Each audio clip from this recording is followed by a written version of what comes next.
Le diplomate français dont on parle avait été visé en 2013 par une enquête du FBI pour des faits de consultation de fichiers pédopornographiques. Et là-dedans, on trouve en effet, dans cette histoire, dans cette proximité, comme vous l'avez dit, un agent diplomatique français qui était en poste à l'ONU à New York. Qui rendait quel genre de service? Qui fournissait quel genre d'information? Alors, c'est très variable. Et ça pouvait aller de, comme vous l'avez dit, transmettre des informations, envoyer des relevés d'identité bancaire, s'occuper de cadeaux divers et variés, mais dans la masse pointure du diplomate. Mais dans la masse des documents, il faut aussi savoir hiérarchiser ce qui est important par rapport à cette histoire. Ce qu'il y a d'important et qu'on a découvert, c'est que ce diplomate français dont on parle avait été visé en 2013 par une enquête du FBI pour des faits de consultation de fichiers pédopornographiques.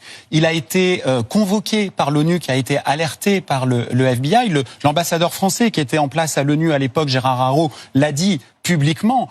J'ai lu le rapport, les faits étaient là et j'ai décidé de le renvoyer. Sauf que il n'y a eu aucune espèce de conséquence d'un point de vue pénal, c'est-à-dire que la justice n'a pas été saisie, il n'y a pas eu de procédure disciplinaire et on a appris ce soir que, par la voix de son avocate, que le diplomate français dit qu'il n'y a jamais eu de consultation de sites pédopornographiques. Il conteste l'ensemble des informations évoquées, notamment ces prétendus, je cite l'avocate de Fabrice Edan, notamment...